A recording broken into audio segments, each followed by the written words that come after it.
Yo.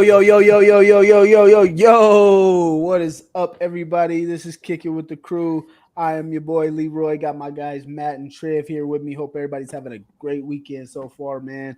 How you boys doing tonight? Chilling, man. Enjoying the football, enjoying the UFC fights all right now. It's a good week. There we Bro, I go. There slept we all go. day.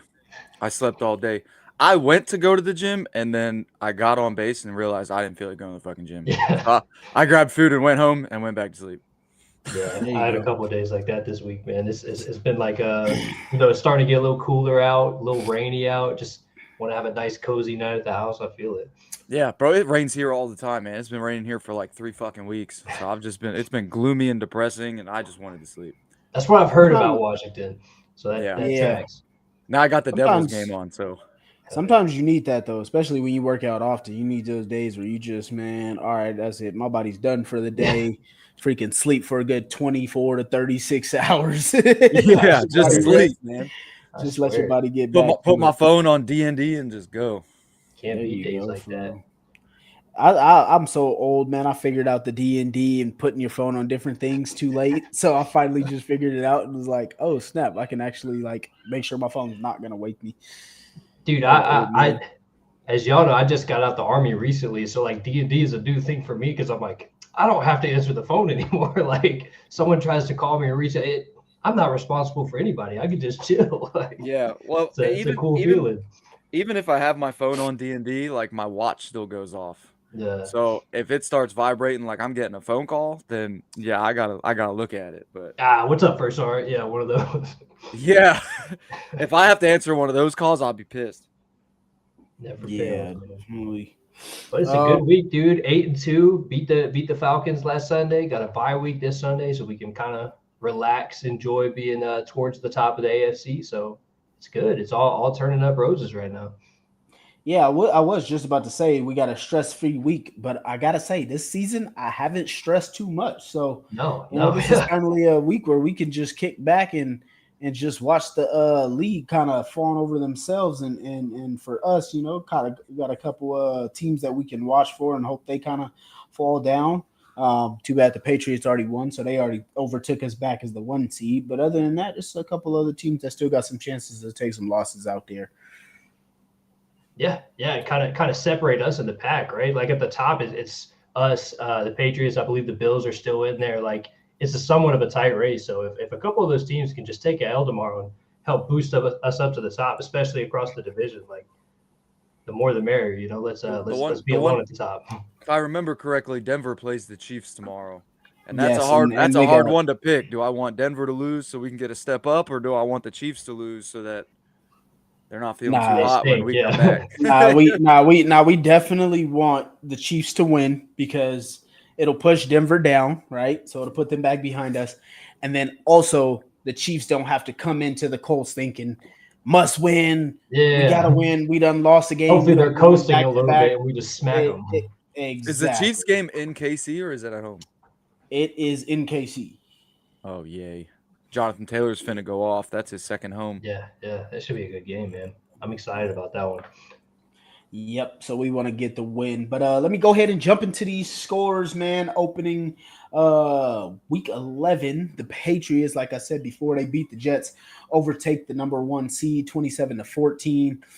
The Eagles beat the Packers 10-7. Chargers beat the Steelers 25-10. Rams beat the Niners 42-26. Lions beat the Commanders 44-22. The Seahawks beat the Cardinals 24 or 44-24. Texans beat the Jaguars in a wild game, 36-29. Bears beat the Giants 24-20. Bills lost to the Dolphins 30-13. Ravens beat the Vikings 27-19. Patriots beat the Buccaneers last week 28-23. Saints beat the Panthers 17-7. Jets beat the Browns 27-20. The Raiders lost to the Broncos 7-10. And as we all know, the Colts went overseas and beat the Atlanta Falcons in Berlin, Germany, our Yep. second home over there, Yeah. 31-25. And it was a hell of a game. It's I'd it's actually funny you say that too. Our second home, there was like a good turnout. out and like seemed very pro Colts. I was kind of reading some comments and stuff. People were talking about Bjorn Werner ever since he no longer had a place in the league. He's been like an ambassador for the Colts over in Germany apparently. So I guess He's fan base over there. he's basically the Pat McAfee over there. Yeah. He's just hyping That's up what the they kinda- Colts. So that's pretty cool. You know, it obviously didn't work out great for him playing career. He wasn't a great player, but you know, kind of settled down roots for us in Germany. So that's a bonus. I'll take it. There was a lot of Colts fans there. It was cool to see. Yeah, He had man. flashes. Yeah, he did. He sure had flashes. I liked Yes. him. I think his rookie year he played pretty okay, and then after Yeah. that he just never really took that next step. Yeah, it was kind of like the what was it? What was I about to say? Jesus, I just lost it. Oh, Austria when we played over there, and we played the Patriots and we beat them. So we're kind of one of the I want to say, I don't know. I know the Jaguars are the most played overseas team. They play a lot of games in London, and then we have a few games over there. And when you win, that's kind of how people become a fan to you. So we got a couple games where we're over there and we've won. So that's kind of been the big thing for us and why we've kind of taken a hold of it. And then we also got a lot of foreign players. We got a lot of African players. We got the Australian players kind of from Germany side of it, Austria, those type of guys. So we got a lot of players. We also had that tight end. I can't remember his name right now. He actually got to speak this week. I didn't even know about him until like the day before he got to speak. Somebody had mentioned him. He was on our practice squad and got called up for the game. So, so we got a lot of foreign players. So it's a pretty big thing for us over there. It's always like annoying, somewhat annoying having your team do the international games because you know like the travel's going to suck. It's going to be a weird kickoff time. But setting all that aside, just as a football fan, like it is so cool to see in the last 4 or 5 years really how much the game has grown internationally. Like you talk about foreign players, there's so many across the league now, and the game's just growing in Europe, Africa, like everywhere in the world. So it really is becoming an international game. It's pretty badass to see, and for obviously our team to be a part of it. So it's awesome. Most definitely agree. Chester says, "What's up, guys? Appreciate you coming in." Got a few comments in here. Also got a new one on here. Adam, YouTuber. Appreciate you. Never seen that name before. Appreciate you coming over. So start things off. Obviously got into the game a little bit. We'll jump into these comments here, guys, in a minute. But first want to say shout out to ZTV and Joey and the guys over there. They've just dropped out a new 24/7 rollout. So basically after the show, so tomorrow starting Monday, if you guys follow any other shows on ZTV online, you can see the ticker down at the bottom there. You can go ahead and watch all of the shows that have played on their files over the last 24 hours, and they will play back on Monday. So if you guys missed the show tonight, if you're watching this anywhere else, if you're following us, or if you've seen any links or anything, the show will be airing back out tomorrow. So they'll have a 24/7 rollout of all the shows. So go ahead and catch that if you missed tonight's shows. Hell yeah. So yeah, let's go ahead and jump into it here, boys. Nathan is saying here, hello, gentlemen. Got a question. Is the turnovers caused Daniel Jones is not protecting the football with two hands, or is he holding on to the ball too long, or is it the offensive line? And then he also has another comment here to go along with that. What's the deal with the offensive line falling apart the last 2 weeks? 12 sacks is a major red flag. To jump on the first one, man, I mean, you can easily answer your own question by watching the game. I mean, he's definitely got both hands on the ball each time. I don't know why people keep saying he's not handling the ball properly. Every time he was sacked and fumbled, both hands were there. He was just getting either blindside hit or somebody got their hand on the ball. It happens. Yeah. It's just a misfortunate type situation. Do I blame it on the offensive line? Yeah, sure. But at the same time, teams are starting to take away what we do best, and that's those quick type concepts that are about 7 yards. They're taking those away a lot faster than they were earlier. So it's just pretty much teams figuring out what we were doing offensively, and as a whole, plus I think it kind of goes until early on in the games we aren't running the ball as much.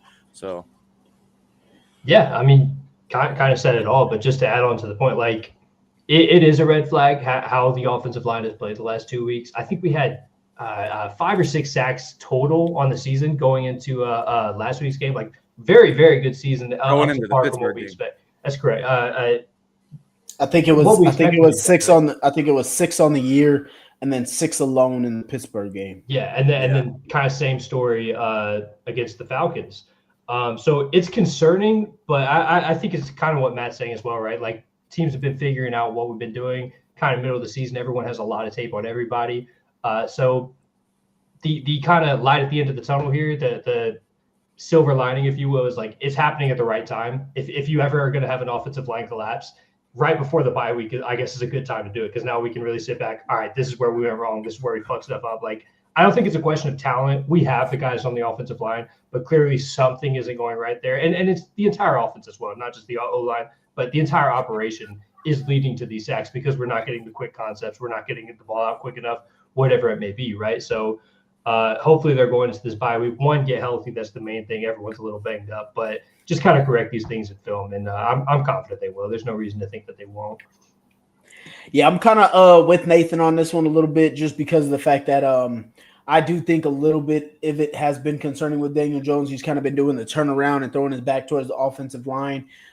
We had the one fumble where he was facing kind of backwards and had the ball in one hand and the ball got slapped out. Matt, to your point on that, the first one where he was in the pocket and the offensive lineman got beat, kind of like the same one with TJ Watt. And a couple people were saying that is Daniel Jones's fault or whatever, that the ball is getting slapped out of his hands. Like, look, I get it. You're supposed to keep 2 hands on the ball in the pocket. You got to step up and what's name and whatnot. But these guys get paid. These guys get paid to rush a passer. They smack the ball out of people's hands. I don't care which quarterback it is, just because it's a certain guy and whether they have the fumbling issue or not. That's these guys' job to get there, and they're supposed to be game records and force turnovers. So it's a little bit of both. I think, obviously, just like Trev said, I think that's the perfect point is when you have these issues and you're going into the bye and you can top it off with the win. You can say, look, we got the win, and it's easier to fix losses after a win than it is after a loss because you're so down on it. You think of that, you keep overthinking it all. I think this was a great point. And just like I said, to start the season, I thought it was going to take a while for our offensive line to gel anyway with 2 new starters, playing center and playing right guard. I thought it was going to take us till about this point for the offensive line to actually start playing their top tier of their game. So I thought they were ahead of schedule. Obviously, I spoke last week as well about the type of edge rushers that can give us trouble. And this was another one of those defensive lines that can give us those type of troubles with the strip sacks and give our right tackles some trouble. Bernard Ryman actually played very well, so he wasn't part of the problem this week. Last week was more of it for him versus the Steelers. So I think it'll come back together. I think this was a perfect week because the guys have been going straight since July. Yeah. All the way 10 games through a season with no break. So I think this was the perfect time for a bye week, and I think it'll come together. So I wouldn't say panic too much on it, but perfect timing for it all. And by the way, I'm glad you say that too, like going all the way since July, because sometimes you see this with first-year starters and rookies. Like obviously the guys on the O-line aren't rookies, but first-year starters, they'll hit like that rookie wall, right? Like somewhere mid to the end of the season where it's just like, they've never played this many games in a row for this long, go. So sometimes you do hit kind of a wall, man. That's why I just can't emphasize enough that the bye week is in the perfect place. So it is concerning, yes, the last 2 games, but I don't think we're going to see much more of that, man. I think they'll get it right, and we'll continue to roll like we did the first 8-9 weeks of the season. I do want to touch base on schematically too, man, because if you look at how we played in those first, before the Pittsburgh game when it was very, very balanced attack, run, pass, type situations. And we weren't taking as many deep shots. I feel like Shane, last couple games has been trying to end these games early with deep balls and hasn't been running as much. If you notice when we head into the fourth quarter, Danny was upright the majority of the fourth quarter. And why was that? Because Jonathan Taylor was fucking running the goddamn ball for 80-something yard runs, So it's like we have to stay consistent with getting Jonathan Taylor going early. Even if we take a couple, 3 and outs, or you get a drive with 1 first down or 2 first downs, you have to force the issue with Jonathan Taylor, and that keeps Danny Dimes on his feet. He doesn't turn the ball over, and it opens up everything else. It truly does. And I do feel like the last 2 games we have been stepping away from what we were doing early on schematically. Now, I will say though, in this past game, I feel like Shane, like that was a huge problem for the Pittsburgh game, like we talked about. I feel like Shane caught it this game though, and then once he saw what kind of game JT was having, like the fourth quarter and overtime, we just leaned on JT, which was the correct decision. But 100% I think your point, like schematically, it has been a problem. But I think I think the most underrated part of that game is where the defense made the Atlanta Falcons punt, and when we were down 17-16, because I thought Shane was about to get into his pass happy mode, and he was able to run the ball because it was only a 1-point game. And then to Matt's point, this goes back to what we had said last week. Throwing the ball 50 times is a recipe for nobody to be good. And Matt had a perfectly great point when he was talking about that. He stated in his statement before, can't remember exactly what you said, but think it's a perfect point about throwing the ball too much and kind of putting his foot on the pedal first. And I think that's why we've been receiving the ball a lot more, trying to get us up on the board and kind of dictate what we're going to do. So that's another good point of it. Making sure that we're not always in passing situations. It kind of helps everybody. And yeah, I mean, I just think it's just another point for Daniel Jones to prove that he can still be a guy, because a lot of people keep talking about how he can't be a guy, and a lot of people talked about the fumbles and stuff like that and the sacks and whatnot. But still, at the end of the day, when we go and look at the Atlanta Falcons, they lost to the Patriots by 1 the week before, and they also sacked Drake May 7 times in that game versus the Patriots. So they have a hell of a team. I mean, the number 1 pass defense in the league, and they got I want to say I know it's for first 2, but I think they got 3 first-round draft picks on that defensive line. But I know it's 2 for sure. I'm not sure if it's 3. Yeah. And so they're going to get after people. They got 12 sacks in their last 2 weeks as a team. So this team is pretty damn good. So people can count it how they want to, but at the end of the day, it's just like Matt said. We don't want to be dropping back all day. You want to push some people off of you.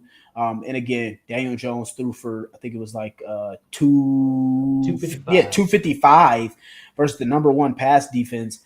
And I think they've averaged giving up like 140 to 170 yards a game through the air. Like that's insane. They've been great. Yeah, so just be able to, I mean, total offense, let me pull it up real quick. We had 519 yards of total offense. Like the balance we showed in this game as opposed to the Pittsburgh game, it was night and day. Like we reverted back to what we know. And it just goes to show, man, like when you got a guy like JT that you can lean on, it opens everything else up. And really the rest of the game was easy for Daniel Jones because we know we have JT, right? And then he went, speaking of the guy, went and just had a career game. That's all, put his name number 1 in the MVP ballot. And just a couple stats, right? 244 yards, averaging 7.6 per carry, 3 touchdowns. Like, it doesn't get much better than this guy. And 42 yards receiving as well. Like, he's the MVP, bro. He's the MVP. Your favorite running back's favorite running back. Yeah, like, come on. This dude was insane. It was a career performance for him. And put the team on his back and went and won the game, dude. Like, just ridiculous. You don't get games like that and players like this, but once in a generation. So it's special what we got right now. And it's so lovely not having a Frank Wright to see him get 10 carries and average 8 yards per carry and then just stop running the ball completely. So yeah, I absolutely love it. What up, Paul? Appreciate you coming in. Hey, Stacy, how you doing? Hope you're doing good. Paul said, do we think he'll break Dickerson's record? I don't think he's not on pace for it, so he would need a couple more 200-yard games. But I'm just hoping he'll get to that LT scrimmage record and the 30 touchdown record. So I'm hoping we can get there, but we'll see. I'm more of a guy who wants the playoffs. I could care really less about the regular season. So as long as we keep winning and we make a deep run, that's what I'm hoping for. I think he'll get within range of it. I agree, though. I don't know if he'll break it, especially because I don't think Shane's the type of coach that's going to sacrifice. And I don't think JT is the type of player that's going to sacrifice like the right play for just trying to force him in. They're going to keep doing what they're doing, and JT's going to have multiple TD games, and he'll get within spitting distance of it, I think. This is hilarious.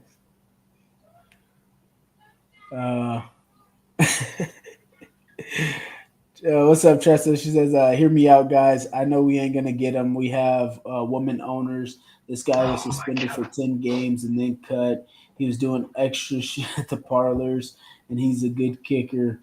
We ain't gonna get him. Do y'all think we should look into it? She didn't say the name, but she's talking about Deshaun Justin Watson? Tucker. Did he become a kicker? Nah, Justin Tucker. No, His Justin cousin. Tucker. He was on some Deshaun Watson stuff, but she's talking I'm good, about man. I'm good. Keep going. Nah, Tressa, we kind of had this conversation. I don't think Ballard would go after him for one, just because of the situation. But he did look into Deshaun Watson as well. And then if you look at his trend over the last like 2 seasons or so, he has not been very good. So he also wasn't playing that well. Like he wasn't kicking that well. People always call him the GOAT. He's old too. You know. Yeah, I think he was at like 60% or 70% over the last 2 seasons. So I don't think I'm also not gonna necessarily panic over a kicker. I mean, we have an offense that has a good scheme that we've shown it in early games. We couldn't kick a field goal against the Raiders. We had to go for it every single time. And if you look at our percentage going forward on 4th down, I'm taking Shane to go for it on 4th down. Good, yeah, the majority of the time than I would to kick that field goal. The way I would look at it is like, if there's someone available that you can bring in that you think is going to do a better job than Badgley, sure. I mean, Michael Badgley obviously is not like ideal. We had a guy in Spencer Schrader and just, rotten luck there. So it's not a huge concern necessarily, but I mean, yeah, if someone's just out there that's available, I don't know who that would be. But if you can get a guy that's better than Badgley, I'm not going to say no to it, but I don't know. I'm like the opposite of Matt here. I would definitely panic over a kicker, but I would not in this case, because to me, when you're the kicker, you got one job. That's all I want you to do is make those goddamn kicks. Don't piss me off. Just make the kicks. But he made the kick to send us into overtime. So he's forgiven in my eyes. And I'm not the guy who's going to panic over 50-yarders. I think, yes, there's a lot of kickers making 50-yarders these days, but I'm not. I think a 50-yard field goal is a tough kick. I'm not going to panic over it. But as long as he's making 49 and under, we're cool. I mean, a year or so ago, I would have panicked. This year, I'm not necessarily panicking. That's just because our offense can move the ball. Yeah, I think too. Yeah, I just want Spencer Schrader back, man. I kind of forgot what I was going to say about that, but yeah, because I mean, a couple years ago we had leg, so we're not getting him back till next year. A couple years ago we had the issue with the kickers, but we also weren't moving the ball very well. It felt like we needed every point. Yeah, we had to fight for every yard, and this season I don't really feel like we're fighting for every yard as much as we have in the past. So if it's 4th and 3. Go for it. I don't care. Just go for it. Yeah. And we haven't lost when we scored over 30, and I think we scored over 38 times. So yeah, keep that going and we'll be fine. I just remember the point I was going to make too. I think sometimes teams can panic about, like, I know he had a bad miss, but like you said, he went and made the one to send us to overtime. I think sometimes teams panic too quick about kickers and cut a guy or bring a new guy in, start the competition, whatever, over a missed kick or two. Sometimes just let a guy get right. Like I'm hoping that's the case with Badgley. He's been kind of an up and down kicker through his career, but sometimes you just got to reassure him and just be like, hey, we got you. Go get the next one. You're good. If you panic too early, you bring in the next guy, he might do the same thing, and then you just get in the never-ending cycle like we were a couple years ago of just dog shit kicker after dog shit kicker. So sometimes it's better to just let him get right. Yep, you're absolutely right. And I think Shane's a big proponent of that. I think Shane has had a really good gut feeling about when somebody isn't doing something that they should or as well as they should. And he'll usually say, I got a lot of faith in this guy. And we'll either say him stay on the team or they'll get cut the next week or something or won't play or something like that. So I think Shane has a really good feel for it. So I wouldn't say I'm worried unless we, started working out kickers or we cut them or something. I'm not that worried about it. I'm with Matt on that portion of it. And like I said, he made the kick to send us in overtime, so he's forgiven. Made up for it. I'm all right with him. And then we had this one in here as well. Anthony Almanzar, appreciate you coming in. Never seen that name before, so appreciate you. Welcome. He said, "You know what happened with DeForest Buckner and if he'll be back in the 4 weeks period." So not exactly sure when it happened, but I believe it was on the play where he got double teamed. He was one-on-one with the, I believe it was the right guard for the Pittsburgh Steelers, and then the center came and kind of blindside hit him. It was a legal play though. I think that was the play where his neck hurt. He finished out the game, came back in that following Tuesday, and he was having irritation with it. It kind of snuck up on him. They put him on IR. So as for the 4-week period, it originally was stated as no, but he turned to stem cell research. I believe he did last year as well. It's called Origin Stem Cell Research Center. And the way he posted it out on his IG sounds like he'll be recovering sooner rather than later. So originally when it happened, thought he might miss the rest of the regular season. But the way he posted it out, we could get him back at maybe the end of the 4-week period. We may miss him for, a 5th game and whatnot, but the IR or the bye week does not count towards IR. Mm-hmm. So 4 total games. Yeah. Back. We're just not totally sure just yet, but we know he's not going to miss the full regular season. That's all we do know. Yeah, right now, and like from what he and his team have kind of been putting out, it seems positive. Like the surgery went well and everything. I don't know how serious it was, or if it was just kind of a minor surgery. I don't know. But from what they were putting out, it seemed like it went well. It seemed mostly positive. And the word online is they're looking at possibly a week 15 return or somewhere around there. So you know right around the end of the regular season, which is great news for us if he can come back the last couple of games and then the playoff run. That we're fine. We're money. But obviously you don't want to rush something like that either with the neck. You want to be careful. So around week 15, I'd expect to look at hopefully getting Buckner back. Any thoughts on that, Matt? No. I mean, for sure. I'm not a medical professional, so I don't know. I know he had an injury, he's getting it worked on. I mean, if I worked in the building, I might have more, but I don't. Yeah, for sure. Yeah, it's all speculation right now. Just reading shit online and hoping, Yeah, it's positive. I'm not mad at it. I like it. I'm only gonna read this because you came to the chat, so you gave us a view. This is Gary Fingernickel. Appreciate you for coming in, man. I'm trying to figure out who that is. I saw that and I was like, this guy. Hello, read my name, please. My Astro. Yeah, he had me cracking up. So I wasn't reading all of that. I just was gonna say the name just because. I hope he's still in here, so he sees that we actually read his name because I don't know who that is. Yeah, that was hilarious. Gary Fingernickel. Oh, that's funny. Can he kick? Bring him in. Dave Stewart, appreciate you, man. He says, doesn't matter with women owners. Ballard is a room guy. His parlor history eliminates him. Basically talking about the 100%. Kicker comment. He basically eliminated. Nathan also had another one on injuries. He said, what's the deal with Carlisle? So I hope he comes back this year, but I don't see it happening because he's going to be too far behind and lose system. Just like Matt said, we're not medical professionals, and honestly, I don't know a single thing.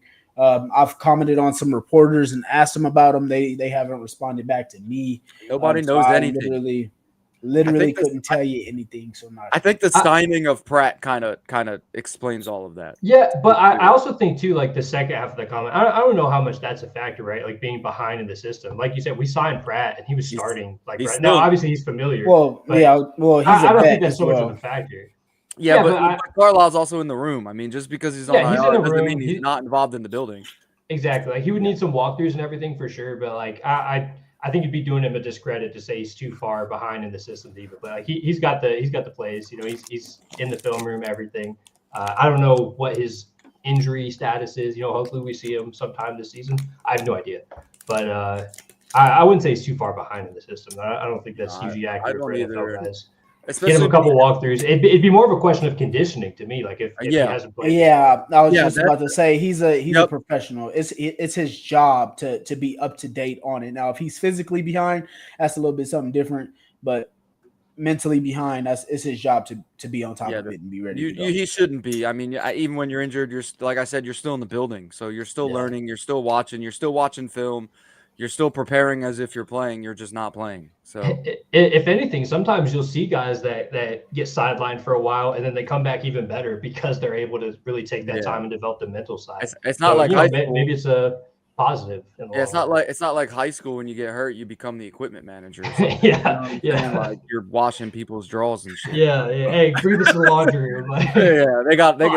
They paid people a lot of money to do that. So don't worry about that shit. Yeah.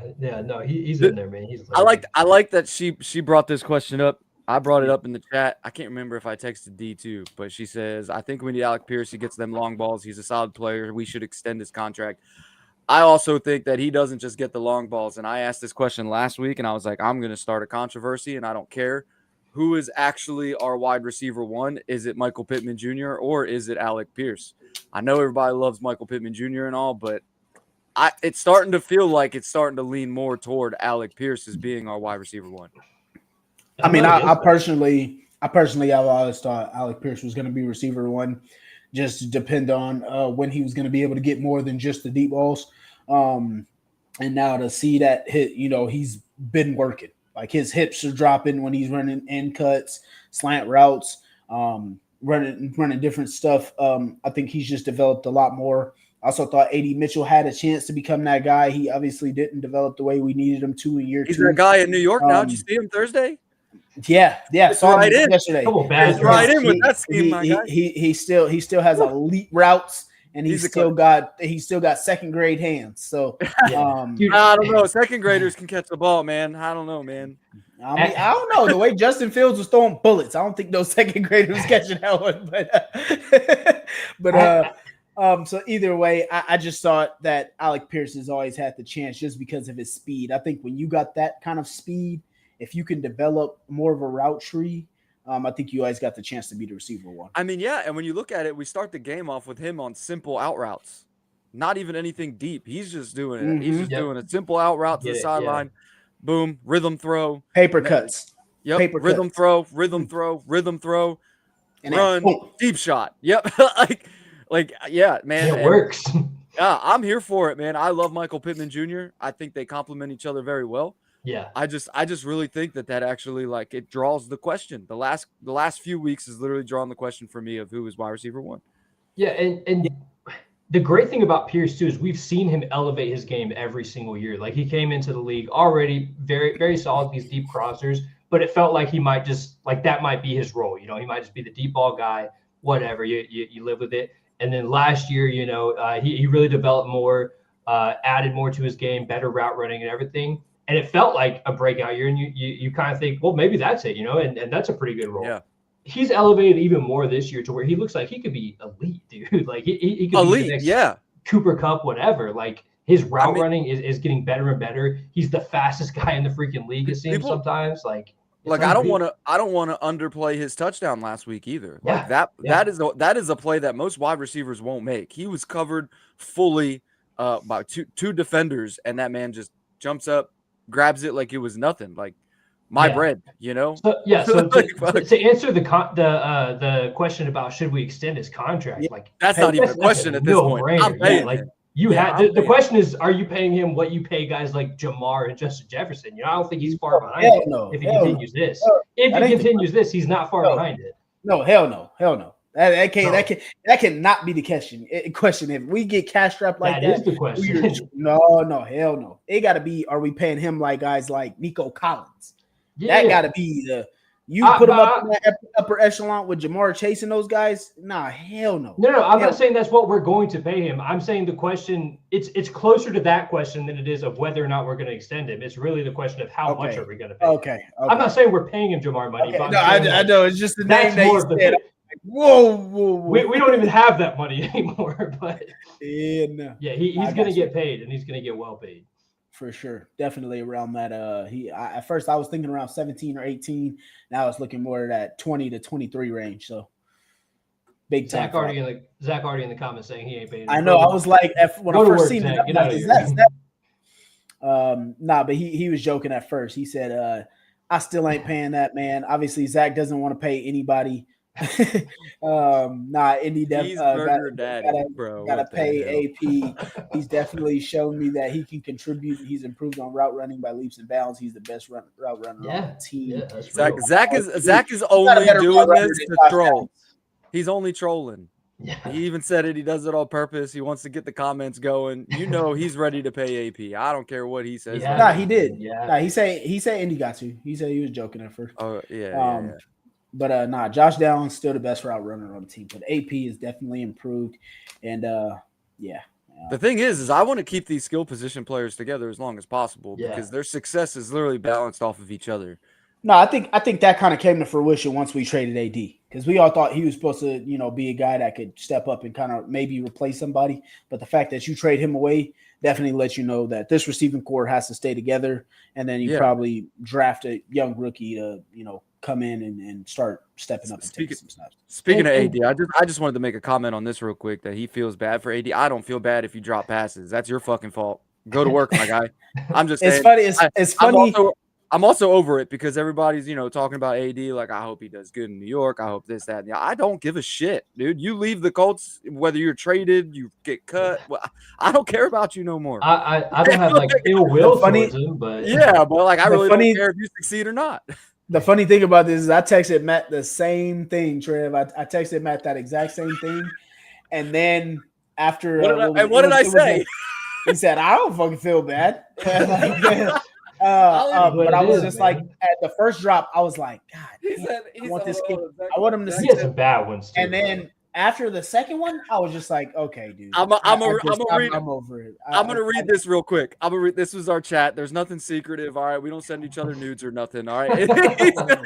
He said, felt bad for AD, but this is atrocious. He got 3 jobs. I said, I don't feel bad at all. I like the way we are releasing people who are holding us back.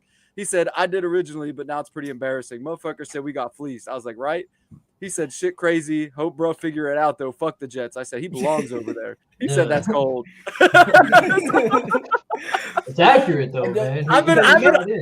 I keep seeing it on Twitter, too, and it's like everybody's like, all this love for AD. What had AD done for us besides the preseason and training camp? Absolutely nothing. So I don't care. It's like it's the whole potential of it all. It's just like we all fall in love with this potential, or at least some of us do. Most of us do. It's just like the whole AR thing, or the Jelani thing, or the Juju thing, or Jelani hurt.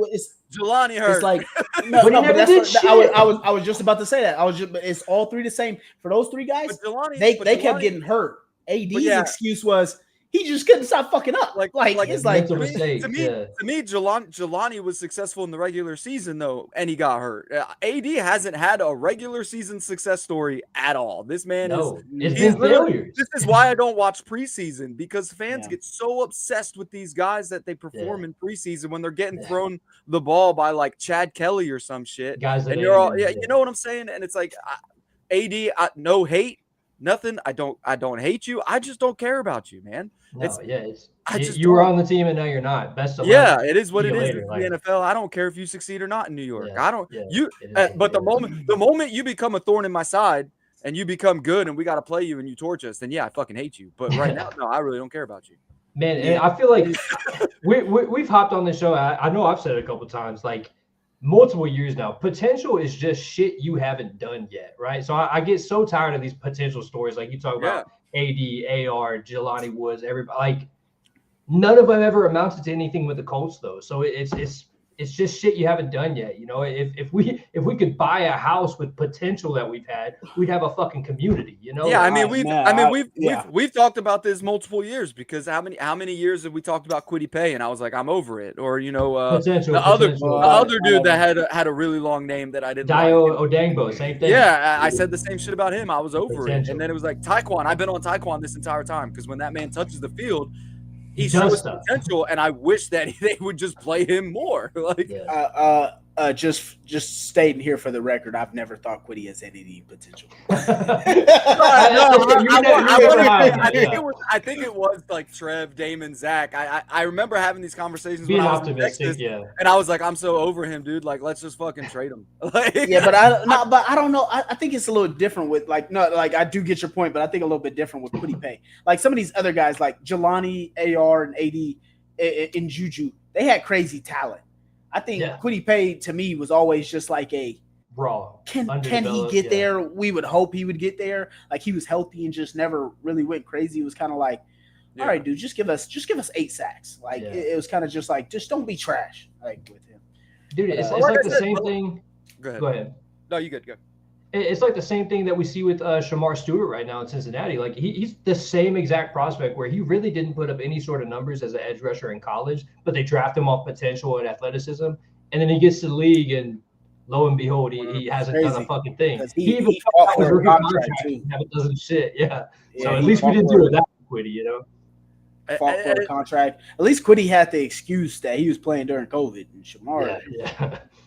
You had a whole year just to get one Potential, sack, man. a half a sack. Potential. But what I do like about this season, which is why I'm so hype about whatever the owners, the atmosphere that the owners have changed. If you aren't cutting it, you're getting cut. You're gone. You're One gone. way or the other. We're either going to gone. trade you, we're going to cut you, we're going to fake some injury, put you on IR, and then we're going to cut you. And it's like, and we've been seeing it with a lot of people this year. And that's I can feel the atmosphere of what this team wants to do, and that if you ain't cutting it, you're gone. That's it. No, they have not winning played any games with it. Yep. Winning attitude. I love it. Yeah, dude. Just this season alone, Bocce, Xavier Howard, Juju Brents, AD Mitchell, like just to name a couple, all gone. AR because they weren't cutting it. AR benched. He'll probably be gone in the offseason if we're being honest. Like, and we're replacing them. At the same time, well, guys that perform. We didn't necessarily need to replace AD because I think we got Gould and Ashton Doolin. Ashton Doolin's a do-it-all. I'm going to keep saying it. That was addition by Ring of Honor. How many times did I say it in the chat last week during the game? I was like, Ring of Honor. Again, yeah. Ring of Honor. He's the Taekwon Lewis of the offense, dude. He gets on the field and performs, you know. Doolin and Laquan Treadwell have stepped up for us big time. Yes. Treadwell was making plays on special teams. He popped somebody, dude. Was last week like his debut? In the regular season? Yes. I'm not sure. Regular season debut, yes. Yeah. Yeah. And he had a because we traded AD. Yeah. Yep. Love it. But to talk a little bit about the Atlanta game, because we definitely I was just about to over that. I was about to be the next one. Okay, I know you got the whole stat sheet thing that you like to do. So. Yeah. So I was just gonna do a little rundown, man. So we started at the game. ESPND. First quarter there, we opened it up as we normally do. Jonathan Taylor with the touchdown. We missed the extra point, but the Falcons did come right back and answer us back. Tyler Algier scored a touchdown, went up 7-6 on us. Daniel Jones with the big play to Alec Pierce for 37 yards for a touchdown. We went up 13-7, but the Falcons kept coming back at us.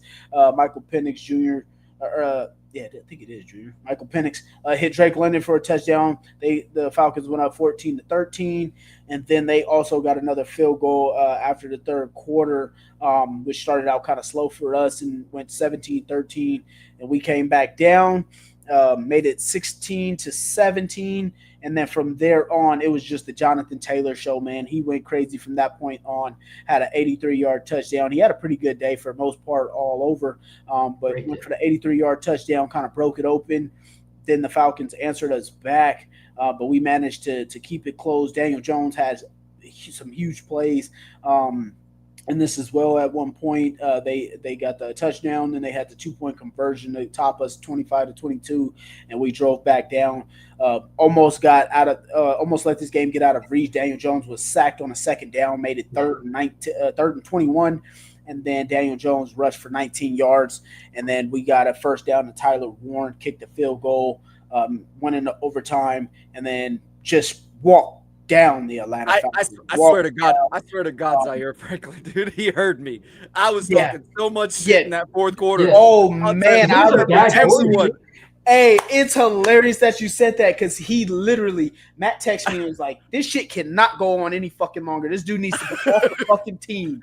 Dude, literally. I was posting that shit on Facebook, dude. It was like right at halftime after it. And then Zaire Franklin, he must have been in me and Matt's text messages. From that point on, like people were posting on Twitter and said, 44 is playing like a madman. He literally, I kept seeing everyone on Twitter like hyping up Zaire throughout the game, and I'm like, I don't know if we're watching the same game. This man's been trashed the entire game, dude, and then just in overtime, he was single-handedly the defense in overtime. And I was like, I'm not. He heard me something.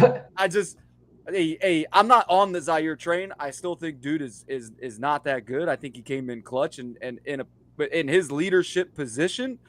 Because I even said to D when the overtime came up, I was like, he's about to fuck up this coin toss, and the referees fucked it up. But still, like it happened. But like, I don't know, man. Something's got to happen with Zaire. If he played like he played in overtime all goddamn game, teams will not perform as well as they did. Yeah, that's kind of what pissed me off because I'm like, we know you're capable of that level now. Like you just showed us a new level. Yeah, you gotta do that every week, bro. Like the dude was timing blitzes perfectly in overtime. Dude. That third down stop that he had. Yes, on Tyler Algier, I believe it was. Oh my goodness, 2-yard Yeah. loss. Oh, it looked like a lion attacking a gazelle. That's what I'm saying. The defense in general, like throughout the entire game, it was kind of like a weird up and down game because obviously like we let them move the ball too much, but then on the flip side, they went 0 for 8 on third down. So there's a lot of good mixed with a lot of bad. Like it was just kind of a weird game. But when they needed to, as we said, like at the clutch time, Zaire stepped up, defense stepped up and shut up. I wouldn't say that. I want to make just because I thought it was chunk plays that they would get. Yeah, that's what I'm saying. Like, I want to make a point that I think that a lot of us are not going to bring up, and a lot of people don't want to admit to. If we played any other quarterback, I think we may have lost that game. Because if you guys were seeing the way he was throwing the ball in the fourth quarter. Not that last series that they went up 25-22, but the series before that and the series before that, the way he was throwing the ball, and then in overtime, his throws were trash, straight doo-doo. Like he looked like me throwing left-handed. Like it just did not look like a professional football quarterback. Crazy. That's crazy as hell because he left-handed. So he was throwing right-handed then, because but you guys saw the throws, right? Like it was in the dirt. There was a couple bad receivers. What I was like, he could not handle the pressure of being in overtime. He just couldn't handle it. See, so what I was going to say was because I think that's partially a good point. Tressa, Zach is in the comments. He's the cheeseburger daddy. He's at work. He's at work. He had to work this week so he can get off Thanksgiving. I don't know if Facebook can see the YouTube comments, but we have them here. On the side, can see. So you should be able to see. Yeah, they see everything we can see. But that's a good point by you. But I think I also wanted to stress the fact that because I don't want people to underplay it. A lot of people will sit there and say that Michael Penix was garbage, and I stated to you guys last week when he doesn't complete 60% of his passes, the Falcons don't win. Yeah. So I just wanted to state that partially it was some of that he didn't have some good throws, but it was the defense that we were able to play. The man-to-man defense that we were able to play when we can tighten it up and the way that we covered. There's a lot of clips. I wish I could share clips that from some of these guys that mock up some of these plays and stuff and how we play defense. Some of these plays were really confusing him, and he's a young quarterback. So I think anytime we face a young quarterback and stuff, it's going to be a game that makes it difficult. And so, Matt, to your point of if it was a different quarterback, I think if it was a different system, like if we look back, if we would have had Gus Bradley as our defensive coordinator, I think Michael Penix Jr. would have diced us up, like even with these exact same players. So I think this just goes back to the fact that we could play man defense. We can mix it up. We can have some zone blitzes. We can throw different schemes in there. And Lou is just a madman at what he throws at people. So I think the younger quarterbacks just struggle a lot with it. And so there were a lot of few plays where Penix wanted to throw the ball and he just couldn't, because of the defense that we were playing, and he had to reload it or try and get out of pressures and stuff. Like JTT almost had a sack on him. Michael Penix Jr. was able to get away and then throw the ball away and prevent a sack. So I don't want to say that he was absolutely trash, but he did not have some points where he was playing good. But I truly think our defense is just playing at a really another level with Lou Anarumo as the defensive coordinator, what we can throw.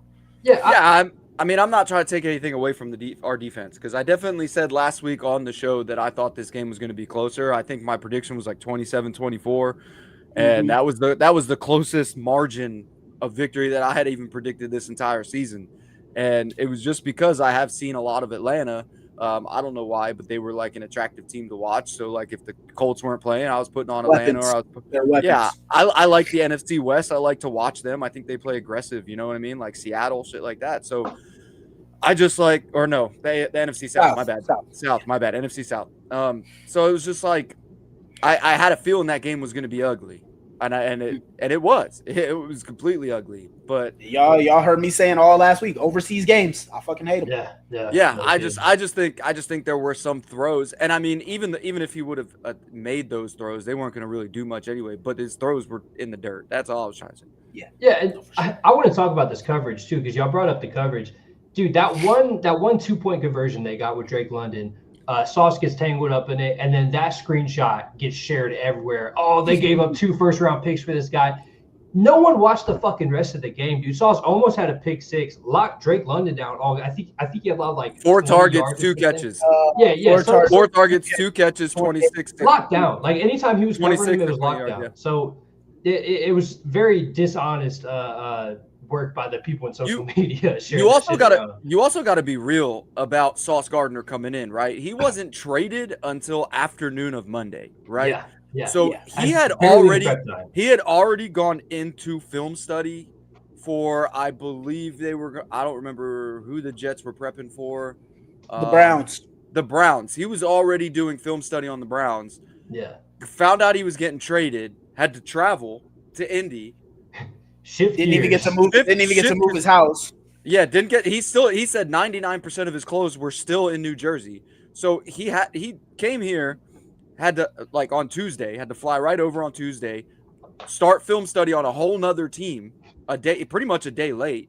By the way, he's got to fly to Germany. Travel to Germany. Yeah. You know what I'm saying? So it's like give the guy some credit. He played really well, learning a new system, having to film study 2 different teams, travel across the goddamn world, and he locked down London. So I mean, and you know what? I'll give some credit to Jets fans too, because I've read through a lot of these comments, and a lot of Jets fans were saying the same thing of like they're so used to see. Well, just hold on, because they're talking about like Sauce will make one mistake or one guy will make one play on him, and that'll get shared everywhere. But everyone disregards the lockdown he does 99% of the rest of the game, right? So and that's he has what the highest lockdown percentage. Yeah, so he was locking guys up, but of course the 2-point conversion, which credit they got it. You know, Drake London got the better of him on that play. It happens. Yeah. It's the NFL. But that got shared everywhere, and everyone's trying to one up Sauce Gardner as if he didn't play lockdown and defense the rest of the game. People were trying to say like, oh, he's had 2 interceptions in like the last 2 seasons or whatever, and it's like, okay, so what? We have fucking Ward. Ward is an interception machine. Cam Bynum forcing turnovers. Kenny Moore forcing turnovers. We didn't bring Sauce Gardner over here to create turnovers or to get interceptions. We brought him over here to lock down corners. Yeah, exactly. Or lock down receivers. That's his job. And by the way, sometimes that's not a great stat, right? Like you look at guys like Trayvon Diggs that will have tons of interceptions but get torched. So it's like, is that one interception worth the 150 receiving yards he let up? Like, I don't know, you know? So it's a mixed bag there. But I thought Sauce played really well. In a hard to me, I personally don't care. People can have their little stuff. When people sit there and say stuff, I would just share the clips of the next gen stats that shows that he was locking them up one day. Half the people that were sitting there saying it, or not even half, like 80% of the people that were sharing it anyway, kept saying that he gave up a touchdown. So they clearly didn't even watch even watch the game. Yeah. So it is what it is, man. I mean, and like Trev, to your point, I know there was a lot of Jets fans saying that, but there was a lot of people that were reposting and talking about, I'm glad we don't have to argue over Sauce anymore. And it's like, okay, you guys argue over AD, I guess. Yeah, exactly. And that's what a lot of people did. They were posting AD. So like, it is what it is. I truly am so over other fans, fan bases, the schedule, your NFL ranked wins, lockdown draft picks, whatever the argument is, dude. I do not care. Guess what? You're gonna keep moving that. You're gonna keep moving that that goalpost from 10 all the way to the other end zone. You're gonna keep on moving it. So anything to not give us credit. Yeah, 100%. I do not care. Never fails, bro. But yeah, we got a few comments coming up here. Tress is asking about our record, and do we think that we will split with the Jaguars and Texans, sweep one of them, or sweep both of them? I think we sweep the Texans. I'm not even. I don't know, man. Their offense is. I don't think. Listen. What's promising is they'll have C.J. Stroud back, and they don't play very well with C.J. Stroud under center. Offensively, they play better with Davis Mills. By the time we play them, we're going to play C.J. Stroud, and I feel a little bit more comfortable. We've also played pretty well against C.J. Stroud defensively in the past with Gus Bradley. The only issues we've had against the Texans is their 3rd and longs that we always put them in. We put them in 3rd and 17, 3rd and 20. Damn near on the regular, and they would get those first downs. But we were also playing in a Gus Bradley system, and our secondary is 10 times what it was a season or two ago when those situations were coming. Jaguars, I definitely think we split. I'm still not ready to say we win in Jacksonville. I never will. Yeah. No, I won't until we do it. And then I'll still never do it. Yeah, I do think we beat Kansas City. I think we're one team that's built to beat Kansas City. We're gonna run the ball, and I think our secondary plays really well against teams that are built like them. And I think Seattle is probably the only team that really worries me. Seattle's tough for sure. 49ers too, because I don't know that they're such a hit or miss team too. They're like another Atlanta. They might play really well one day, and then the next week they played subpar, and it's just I don't even know who's their starting quarterback because it's someone different every damn week. Mac Jones right now. Until I thought Purdy got hurt again. Purdy's going to be the starter. Now? He's back this week. Yeah, he's so it's so wishy-washy with whatever they're doing. They have such a good team though; it almost hasn't mattered. Like Mac Jones played really well over there. Yeah, until they ran into the Rams last week. The Rams finally did what they were supposed to do. Yeah, well, you got CMC, and then maybe.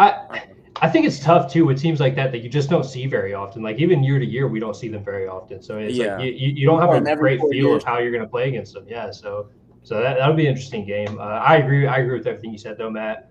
The only thing I don't like talking about the divisional games, and I feel like we're going to split them, and I don't like that we end the season against the Texans in Houston. I don't like that spot at all. That's why I'm like I'm worried we're going to drop one there and then go into the playoffs, whatever. I don't like the spot of it. I feel like we're going to split both, but we'll see. I personally there's only two teams that I'm worried about left on the schedule. Obviously, the game down in Duval, I don't even like. It's schedule loss, yeah. It's the L on the schedule for me. Again, like Matt said, until it's 15 years, bro. It's like I'm not scared about it. I'm not worried about it. I just know that we're not going to win it. It's only been 11 years. It's been 11 years. Really? So okay. that game, I truly don't care. The other game, we typically win in Indy. Yep. So it's not like the biggest thing for me. I think we split there.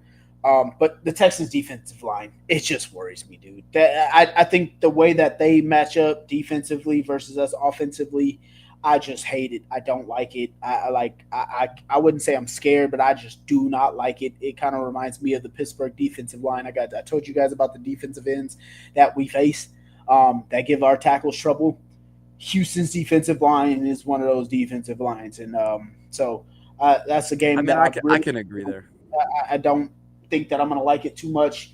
I know we got Steichen and the way he dices them up. The way that we typically stayed in those games when we had AR was explosives. We were very explosives in the games that we played Houston, which is what kept us in it a lot of the times.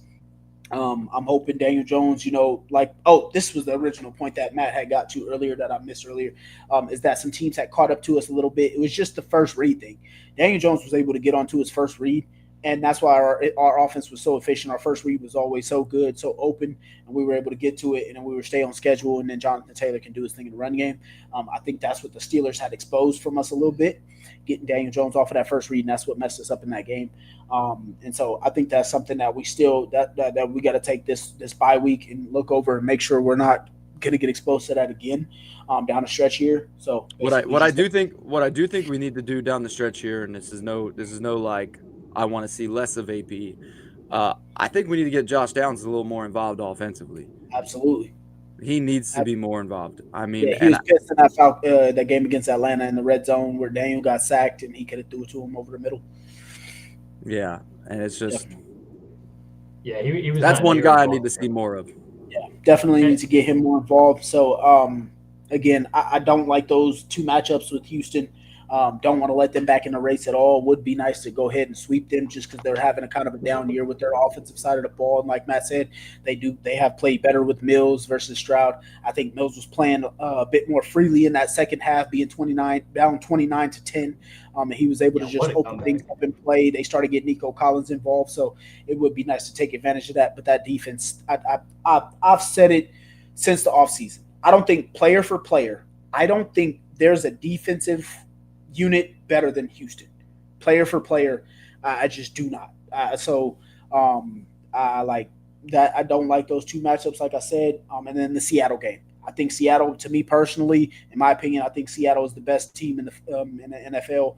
When you look at offensively and defensively together units, I think they're the best team in the NFL on both sides. Don't forget their special teams. That shit's nasty too. Yeah, so I think Seattle's the best team in the league, so that'll be a great matchup for us. Kind of another bar, like when we played the Los Angeles Rams. I was gonna go to that game. I was gonna go to that game because it's here in Seattle, and I decided not to just because I don't want to be that stressed out with a group of Seattle people around me. Yeah. And that's about a 45-minute drive. Now I got to pay $50 to park, and it's like a $400 ticket. And I'm like, do I want to be that stressed out around Seattle fans? Probably Just not. be stressed at my house. Yeah. Yeah, let me be stressed at home, you know? Yep. Shit. So those are the two that are issues for me. Personally, I'm not worried about KC. I think we match up really well with them. We also got Lou Anarumo, who's given Patrick Mahomes some of his most issues for the most part with the Bengals, even when he's had some undermanned defenses. And then for the 49ers, I'm also not worried about them. Last time we played them, it was in a monsoon with Carson Wentz, and that was the turnover game between Jimmy Garoppolo. So I'm not worried about them as well. So personally, Tressa, I got us finishing out at 12-5. The only thing that worries me about San Fran, and it's not necessarily defense because they've got so many injuries defensively. The only thing that worries me about them is we haven't seen a running back like CMC yet. Well, that's also if he makes it to that game. He gets hurt a lot. Nah, Bijan is not on CMC level. I'm sorry. Well, I'm not saying, but he's the same kind of. He's the type of player. Yeah, but I mean, CMC is just that shiftiness, that quick step. That's Bijan. But Bijan's also a brute. Like he'll go head on with you. He's not always gonna go around you. And CMC's that guy that if he'll make you miss. And that's what worries me is the missed tackles because our linebackers already suck at tackling and. Nick Cross didn't have his best game against Atlanta. Yeah. Let's be real. He did not have his best game against Atlanta and tackling Bijan or tackling Algier. So that's the only thing that really worries me is CMC. Anything outside of that, I'm not that concerned. I hear you, but like I said, I think. But you don't want to hear me. Yeah, no, it's like I think Bijan is so similar to CMC that is crazy. It kind of goes back to like the argument of like. That people would make back a few years ago with JT and Derrick Henry. Like I've always thought JT could be on that same Derrick Henry level. The problem is Frank Wright would have him at 70 yards on 8 carries, and then he'd just stop running him the ball. Yeah. And so that's my thing that we had talked about last week with Bijan. It was the in between the tackle stuff. Get him out in space. Use him just like CMC. So if he had an offensive coordinator like a Kyle Shanahan to use Bijan, I think we'd see. We think of him more like it also doesn't help Bijan that he's like splitting reps with Algier. Like that dude got more. I'm pretty sure he got more carries than Bijan did last week. And to be fair, he took advantage of every single one. Yeah, absolutely. Algier had a hell of a game. So he was pounding us. Yeah. So yeah, so I don't know. I can't sleep past CMC. I get your point on it. CMC is a proven talent. He's been doing this since his Carolina days. Like, please pull a hamstring just for 1 week, please. Like, yeah, it's tough to say. It's just like it's the same thing that people would tell us with the Derrick Henry and Jonathan Taylor of it all. It's like until they see it, they can't say he's on that level. And so I definitely get your point to it. I just meant like the type and what he could do. Yeah, it was no hate. Offensive coordinator just getting his way like a brick wall. Like they got no hate toward Bijan. Bijan is a hell of a player. Algier is a hell of a running back too. Like let's not sleep on that guy and what he was able to do last week. But and there's just certain people that I see on our schedule, and CMC is one of those that once I saw we were playing San Fran, I had him circled. And and Kyle Shanahan is not a coach to sleep on either. He can kick somebody's ass. So he's a very, very good coach, the crazy thing is too is San Fran. They'll play the ugly games for 4 quarters and they'll win them. And that's and that's how they beat the Rams. Yep, we can't play an ugly game. That game has got to be clicky. Yeah. Hey, not for nothing. That's a primetime game too. That's Monday Night Football against them. So that'll be interesting. Love it. Our first primetime in a while. I think too, man. Like obviously 4 divisional games. You never know what to expect with divisional games. It's rivalries. Throw everything out the window. But make no mistake, the rest of the schedule, it's a tough schedule, man. Like the Chiefs are a good team, even though they're down right now. Seahawks, like you said, might be the best team in the league up there with us. 49ers, they will play you all 4 quarters. They're a tough out. Like this is why it was so crucial to get this win against Atlanta. We were talking about it a little bit before the show. Going into the bye, 8-2 is so huge for us right now because there's 2 to 3 losses potentially in these next 7 games. So it could get a little up and down the rest of the year. That's why I had But, us finishing 4-3. Yeah, and I agree with that too. I have us right at that 12-5 mark. I think that's where we end up. But it could get a little tough, man. We there's no easy games from here on out. You know what I mean? So as long as we just do what we've shown, as long as our offensive line is back up to par and JT is doing what he does, we'll be fine. But it's just there's no easy games from here on out.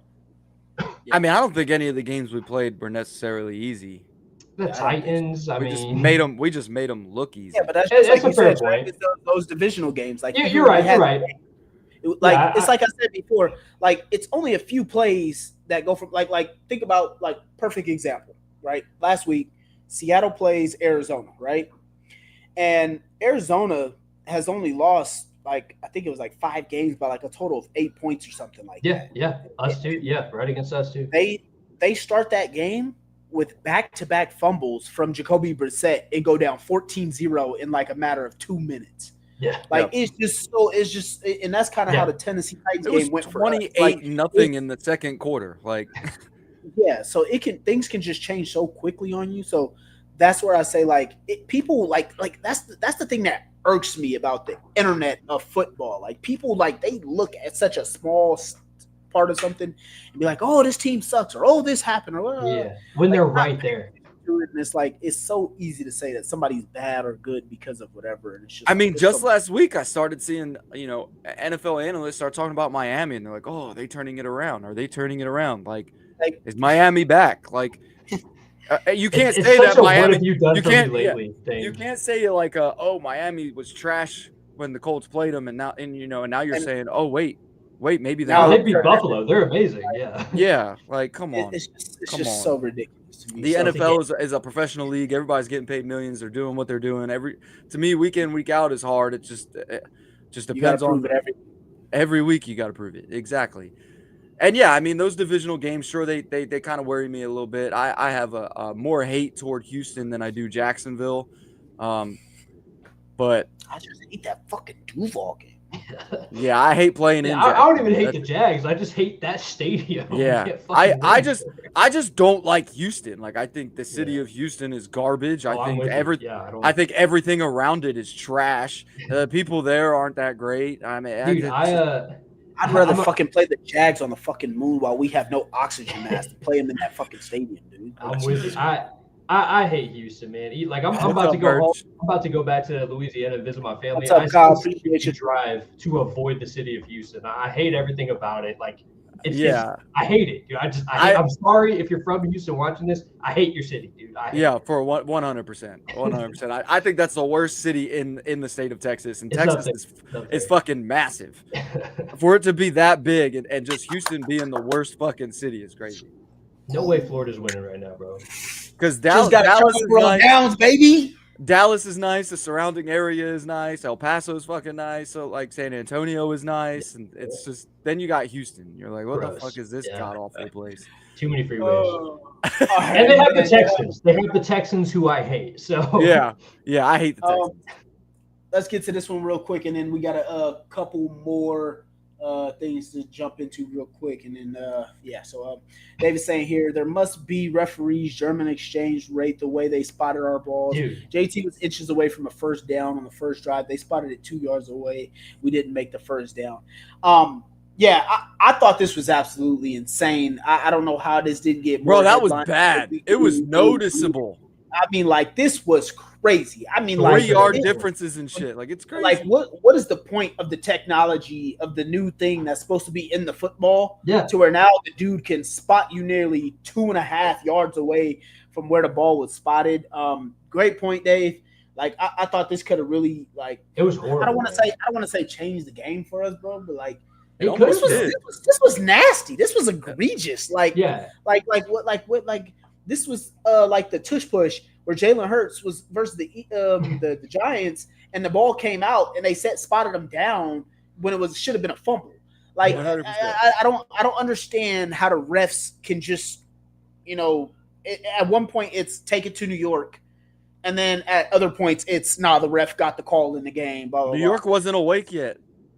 I mean, especially on a national televised, a standalone game. It's just bad for international the game. Yeah, like it's bad for the game. And That it was was terrible. only for us. That was the shit that pissed me off. Like Atlanta Yeah. was getting the ball right where they were getting the Correct ball spots, at. yeah. We were not. They were cutting us down 2 It, yards. Like, at least 3 or 4 times that they yeah. spotted us like significantly short. I And can live with it like, did impact us early because we yeah, went for it on 4th down after they spotted us short by like 2 yards and we didn't and get the first down. and that's where the problem is too. Like I think everyone is sympathetic to like human error. We understand it's not going to be inch perfect every single But time. that's why they But made when this you're technology. one that 100%, there's too much technology to fuck it up. Like what are we doing here? You have every answer in the book and you're just not using it or using it wrong. I don't know. But to be so consistently wrong with us multiple times throughout the game, and then they get it right with Atlanta every time. I'm not mad that they got it right with Atlanta, but like that shows you know what you're doing. So why are you specifically, seemingly intentionally spotting us short 3 or 4 times through the game? Like we're blowing up the group chat too. Like, what the fuck is this, dude? Like it got to a point where it was just like egregious. Like, what are we talking about right now? I thought It was that worse one than the was, Rams game. It was I worse thought than that the one. Rams game. I thought that one was absolutely nasty though. It was bad, dude. That was pretty damn crazy. Luckily, it didn't make us lose the game or anything, because Yeah, then it you'd didn't be cost up us. for it. But still, like it needs to be called out. It That- could that- have. That should have been something. I'm hoping that they put that into the league office because there's just no way. That just make no sense. And they got absolutely no media coverage, which makes it even worse. Yeah, It must have been the fog, dude. That fog was bad. I don't know. Maybe they just couldn't fucking see. I don't know. maybe. Oh, we just weren't the Chiefs or the Cowboys. So, Yeah. Let's Maybe. talk about it. Or the Bills. All right. So that was the last one there. Let's go ahead and jump into some panic or patience. Hold on. I wanna answer this real quick. Tressa said we won the. Hold on. She said we won the coin toss for overtime, but after the commercial, the Dirty Birds got the ball first. It was something to do with it was our home game. Yes. So it was technically a home game for us, home designation, which means that Atlanta was supposed to have the coin toss. And they let Zaire call it.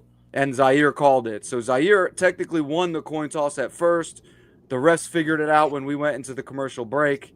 And then it ended up changing, which to me, I know me and DeMarco talked about it in our chat, where he kind of wanted us to start offensively. I kind of wanted to start defensively.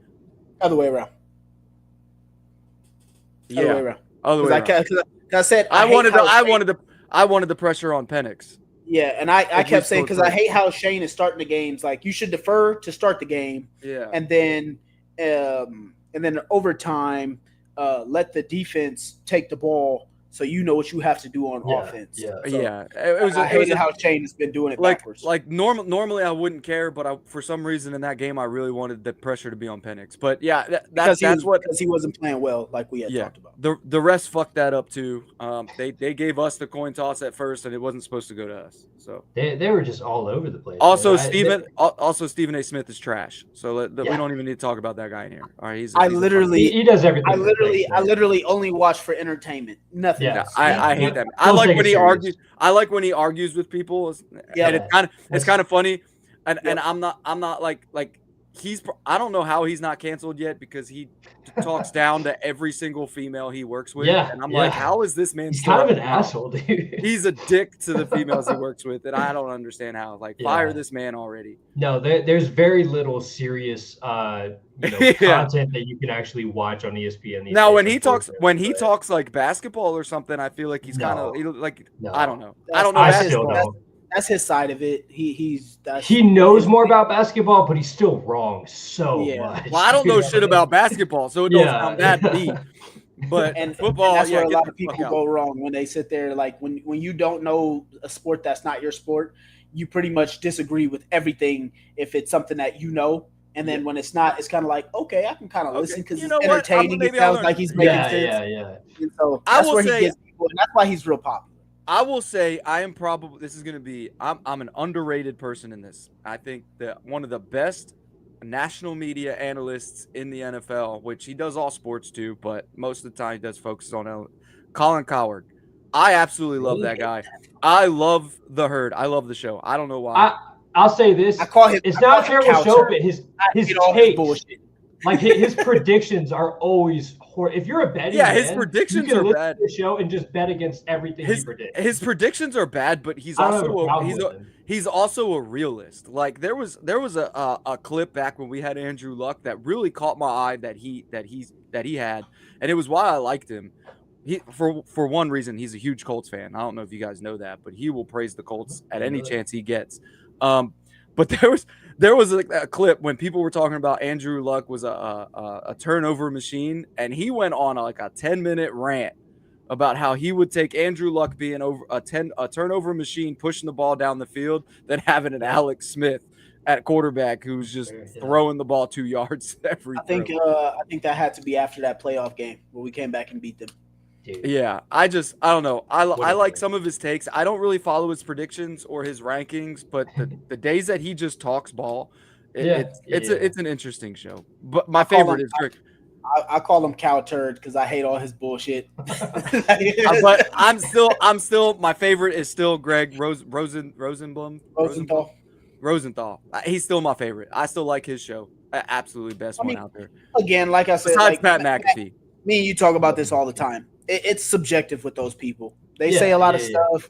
They give their takes. You either listen, you don't listen, but you don't take all your knowledge from them. They do what they do. They're entertaining. They get you to listen, whatever it is. Yeah.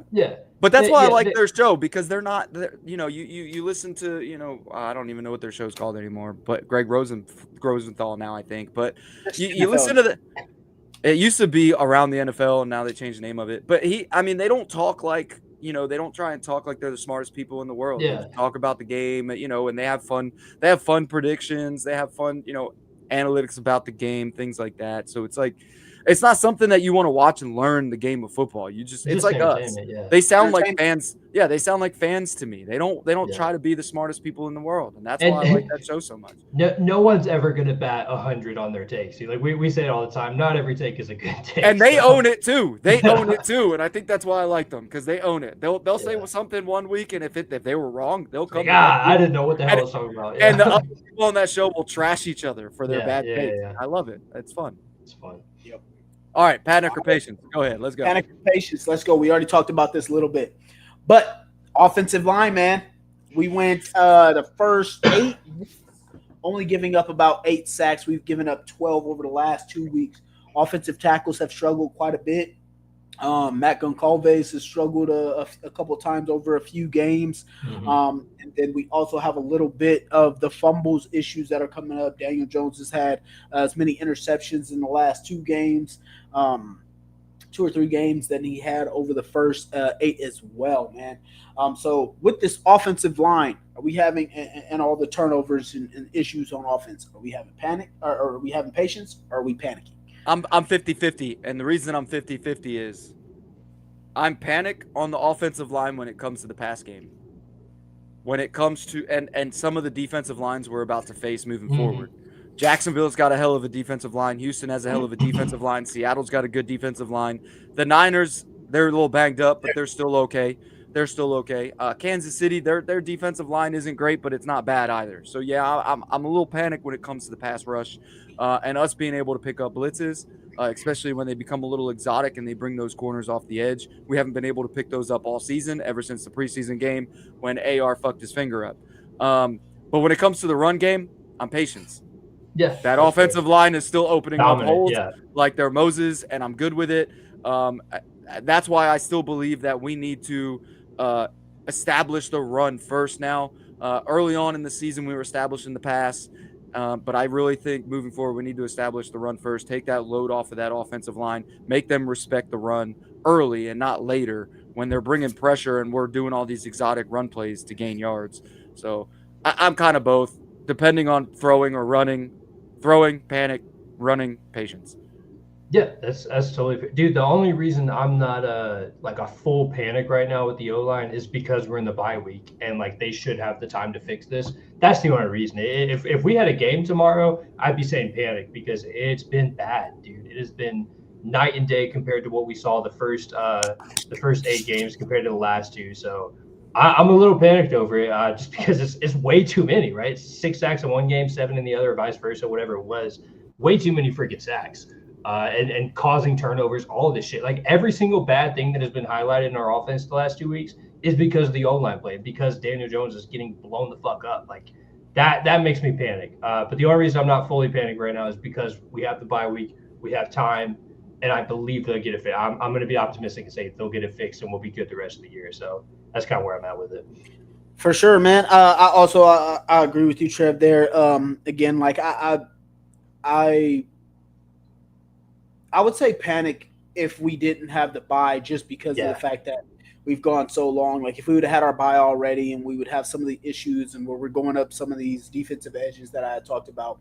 But kind of like Matt said, changing up some of the scheme a little bit, and then recognizing what you're doing poorly, breaking some tendencies, getting back to finding a new grounding for yourself. I think that helps a lot. The main reason is because we go as this offensive line goes. If you look at how good the offensive line been, that's typically how good our games will go. And then if you look at how bad our offensive line goes, that's typically how some of our games will go as well. So I definitely think it's patient that we got to buy and be able to fix some issues. So that's where I'm at with it.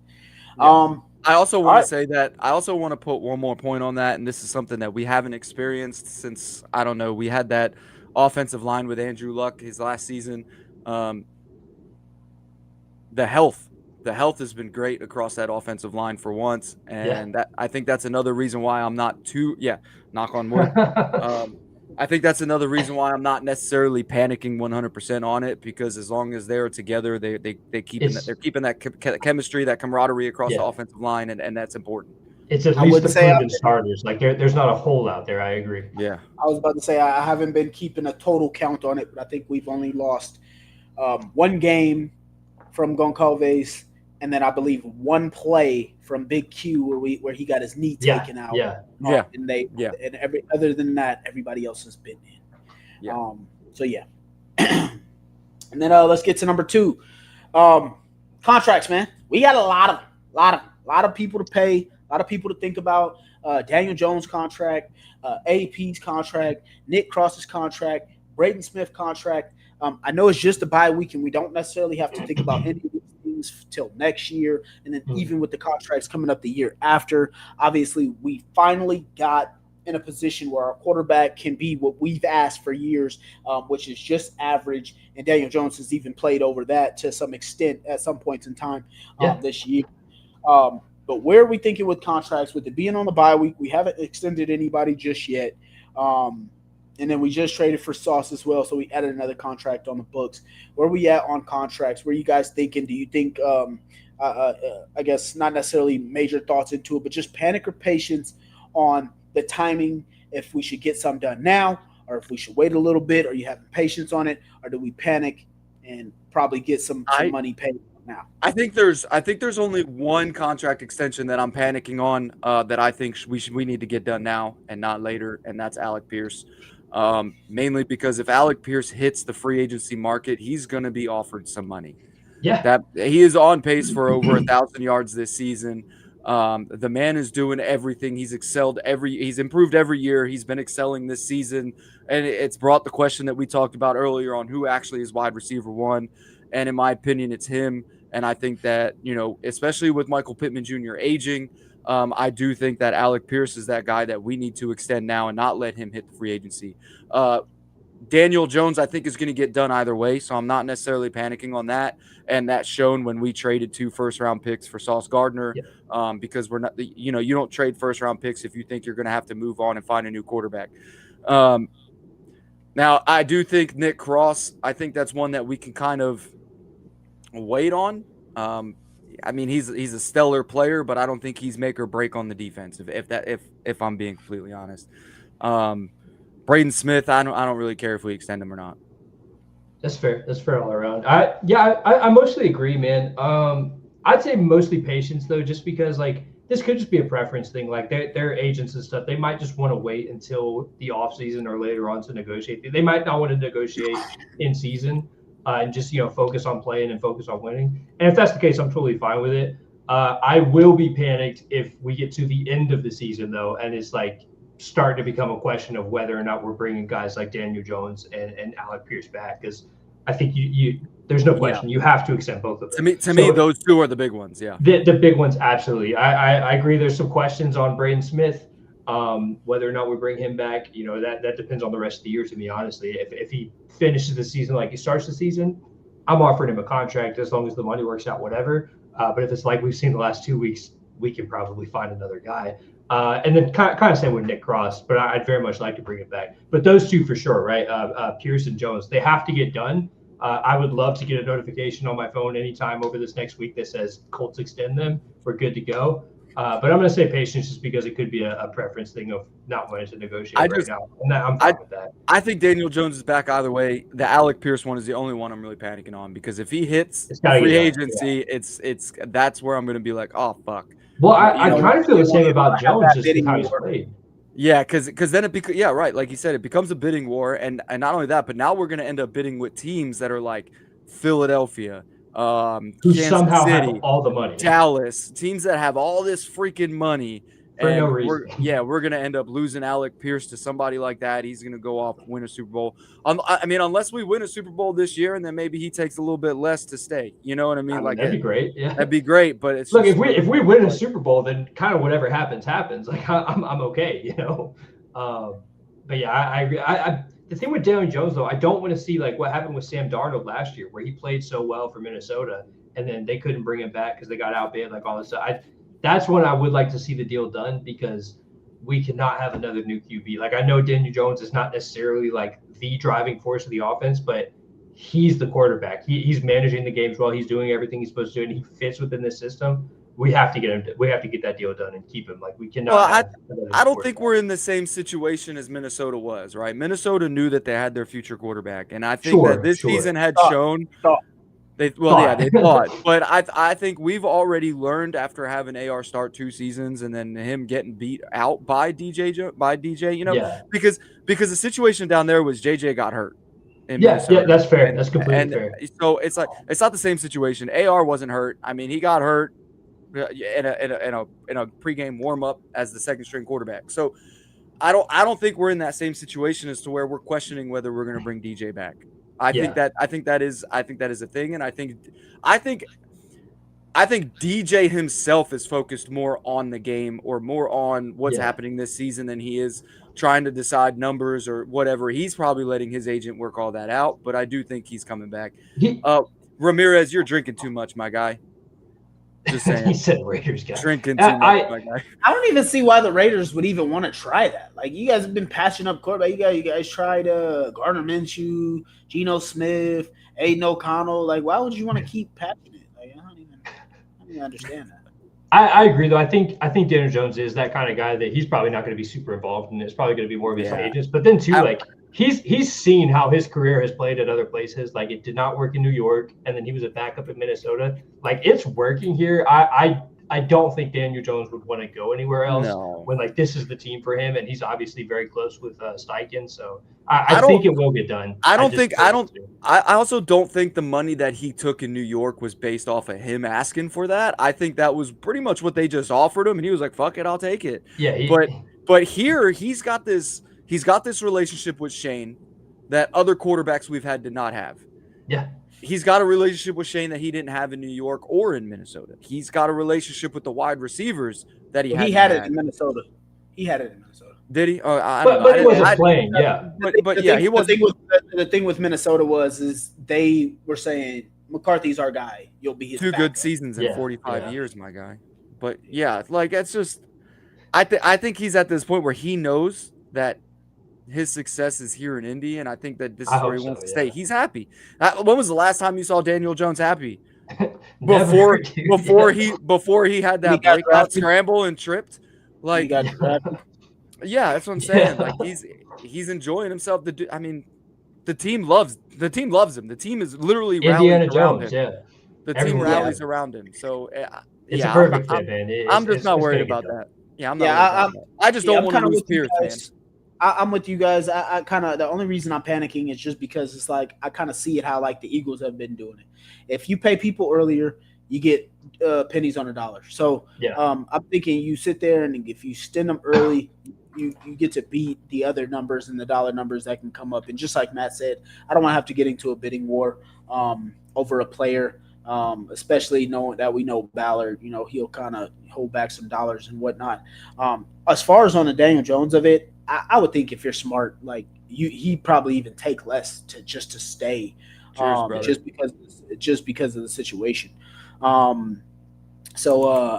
don't.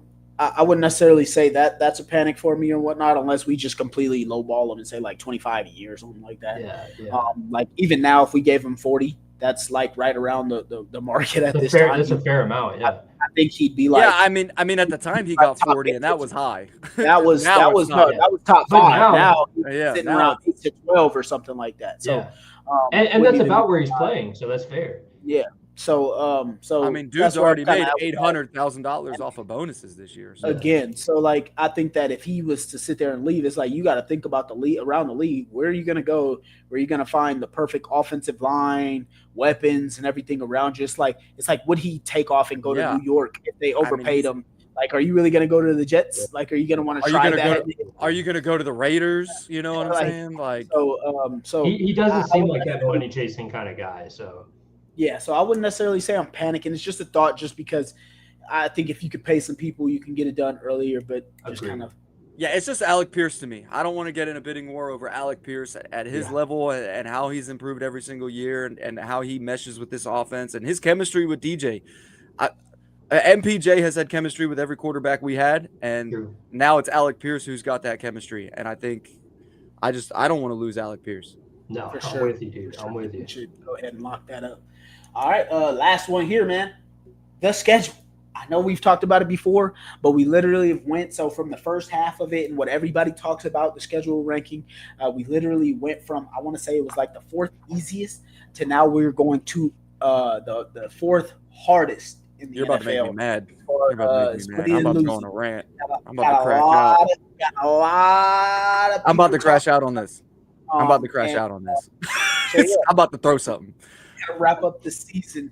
Let me go ahead here real quick before Matt gets into his crash out. Give me one second here, but yeah. So I do want to touch base on Tressa's panic or patience too after this. So we'll have. So yeah, we got the Kansas City Chiefs, and then we go to the Houston Texans. Then we have the Jacksonville Jaguars, the Seattle Seahawks, San Francisco 49ers, the Jacksonville Jaguars. Every team that we will play over the final 6 weeks of the season is either over 500 or one game under 500, and some of the best teams in the NFL. Are we having panic or patience on this schedule down the stretch? The easy schedule, hard schedule is bullshit.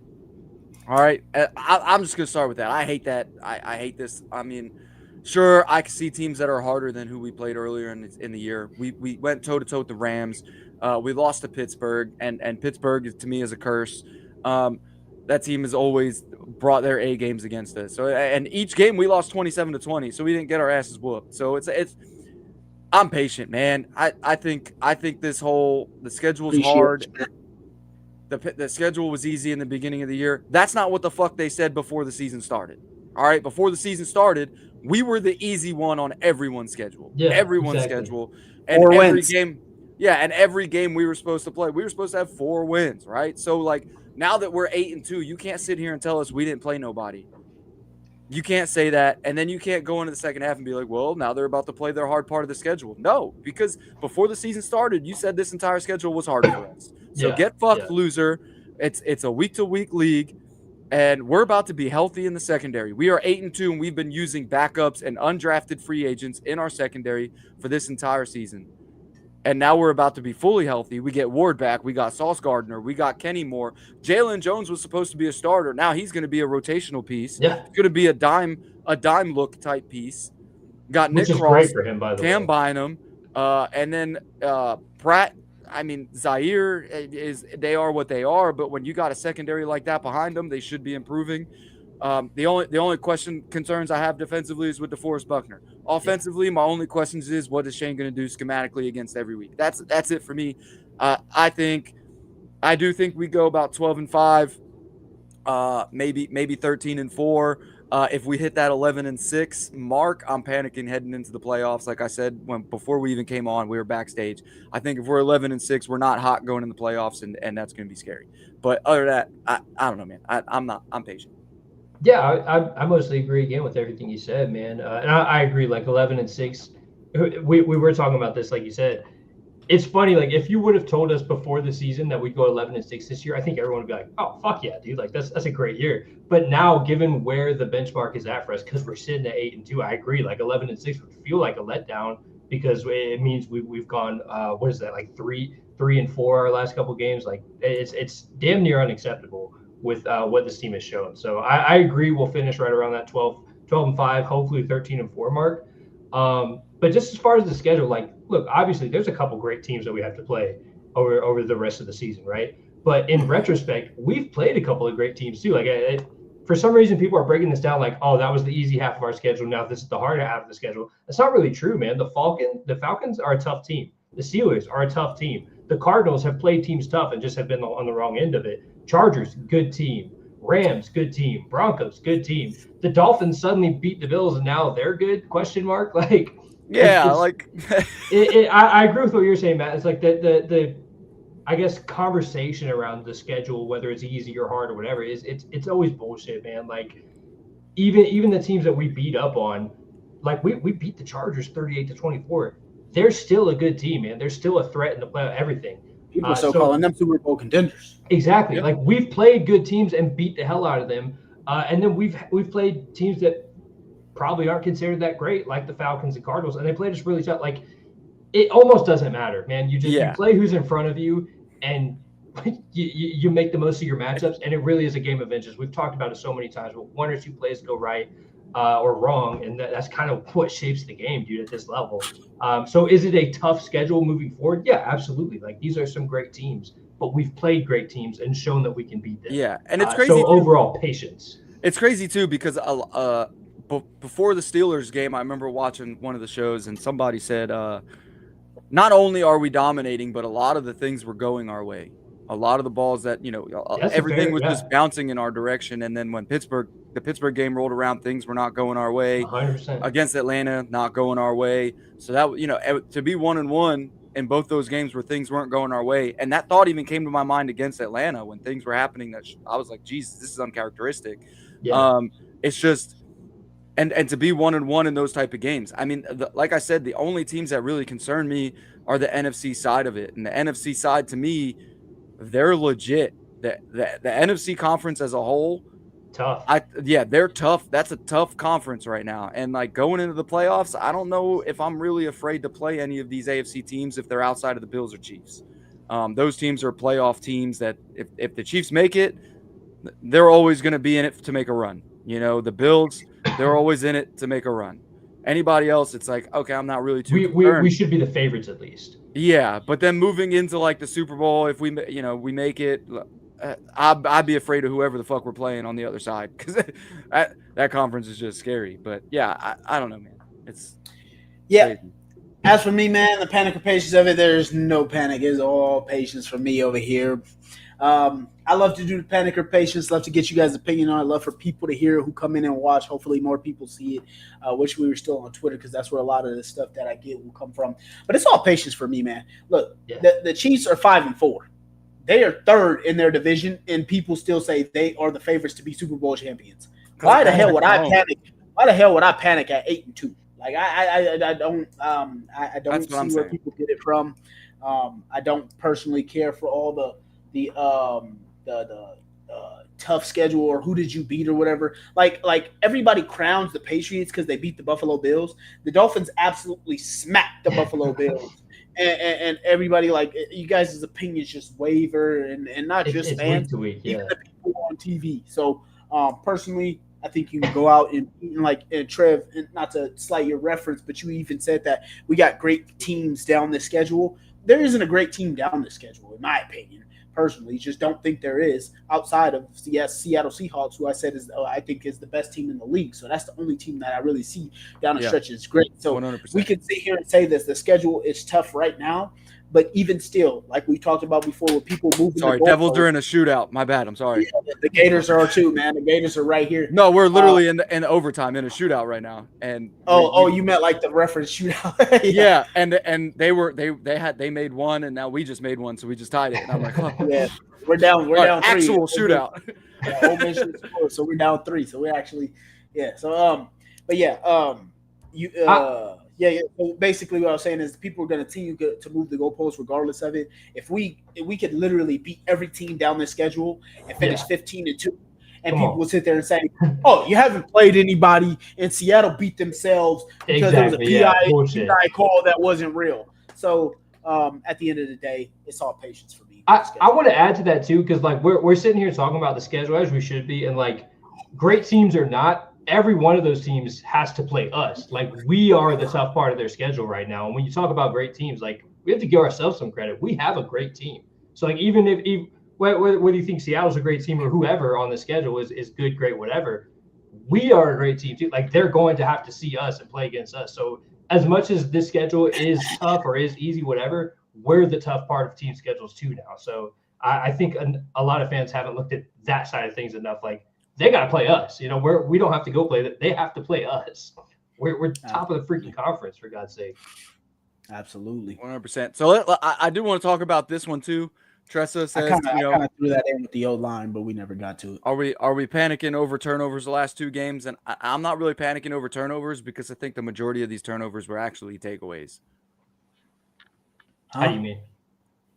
What do I mean is like strip sacks, things like that. Yeah. Okay. Like forced turnovers, not like as opposed to like throwing it back. Like the ball just slipping out of his hand. Yeah, it's not stuff we just kind of gave away. Like these were things that were forced. And it does tie back into the offensive line where I think we weren't protecting correctly, or we weren't schematically doing things in our character. So I mean, I'm not really panicking over the turnovers because they were more forced than they were like, oh, we just kind of AR can't throw a fucking out route type situation. That we did to ourselves. Yeah, I agree, man. To answer your question, Tressa, kind of the same answer I gave to the O-line, because that to me is what the turnover center around is. As long as the O-line gets back to playing how we expect them to and how they were early on in the season, we also didn't see very many turnovers early in the season. So as long as the O-line gets back to doing what they do, we'll see the turnovers go back to normal, and it shouldn't be a concern. Yeah, so I'm gonna say I'm kind of 50-50 here, just because I almost want to say yes, but like I said before, I think the Steelers games was an outlier. I think it's just 5 turnovers, everything went wrong. 6 turnovers in a game, a +5 margin for another team. That rarely ever happens. But the Steelers, their defense haven't been good when they haven't created 5+ turnovers, which they did versus us and the Patriots, and they're the only team to beat both the Colts and the Patriots this year. Yeah. So like I showed like that part of it. But then there's the portion of me that starts to think like we talked about before, being on the bye week. There's been a couple plays where Daniel Jones has started to duck his head a little bit and turn backwards with one hand on the football. And we've seen 2 turnovers like that that I do not like. So JT also had a fumble, and I would be really panicking if the ball did not just bounce our way and we end up recovering that fumble. So if it was more like the ball just isn't going to bounce our way, some teams have really bad luck and it just never stops happening. So the ball has been bouncing our way. Hopefully that continues. And then, like we said, we're on a bye week. So luckily we get the chance to make sure we fix everything to make this stretch run. So that's why I'm at about 50-50. But I do want to see these turnovers come back down. Yeah. Yeah. Like it's a problem for sure, but I wouldn't say necessarily like a red flag panic over it problem quite yet. Like it's not going to disrupt the season as long as they get it fixed in this bye week. If we see it leaking into the next couple of weeks, then it's a problem, I think. We'll know for sure. We'll know for sure after we play the Chiefs. I do think like we do have to bring the turnovers down, because if we go into these games that we're about to play, I'm not saying they're harder games, but playing some of these teams like Seattle or Kansas take advantage City of or it, the yeah. Niners. Yeah, they'll take They've advantage. shown it. Jacksonville was looking pretty stellar early on in the season when they were forcing these turnovers. Since they stopped forcing turnovers as much, they haven't been playing as Come well. back down to earth, yeah. Yeah, so I mean, as long as we're not turning the ball over against those games, then we should be good. Devils won, by the way, in a shootout. So there we go. I know you saw that text from Marco. DJ just threw a goddamn pick, man. And then Tressa here says not AR DJ. That's not what I meant. I know what I was saying was in prior seasons where AR was throwing stupid throws, making bad decisions, and turning the ball over. I don't think DJ was necessarily making bad decisions. I know he threw an interception last week. I think it was just one. Yeah. It was just the one, and I remember going into the group chat and saying, I'm not mad at that. It was like 3rd and long. And I don't remember what it was now, yeah. And it was at the end of the half, and I think it was kind of it was like an arm punt damn near. Yeah, it was a punt. So it was just one of those like, throw it shows up in the box score, but it's like, all right, it didn't really I don't care. Game. It didn't affect the game. They didn't get any points out of it, so I was good with it. So yeah. He's really like throughout the whole season, man. I feel like there's only been 2 or 3 times where he's thrown a pick and I go, that one wasn't so good. There's been a couple that have happened off of pressure or like the batted balls against Pittsburgh, shit like that, where I'm like, I'm not even really mad at Jones. But throughout the whole season, he's had, I don't know, maybe 2 or 3 throws where I'm just like, that one was on it. Like that was a bad one. So it speaks to his consistency. For sure. I don't see why people go totally crazy over it because it's football. People are going to make plays. So, again, like I said, I think he's been playing very well. A lot of people kept saying, "Oh yeah, I don't know if Daniel Jones is he reverting back or blah blah blah." It's like, they waited this long. Turnovers happen, bro. You've been waiting 10 weeks to be able to say this. To take your little victory lap. Yeah, it was pathetic. And not even like, yeah, sure, he turned the ball over a few times, which was forced fumbles, an interception, sure, whatever. But when it came down to clutch moments, that's the Daniel Jones that people don't see.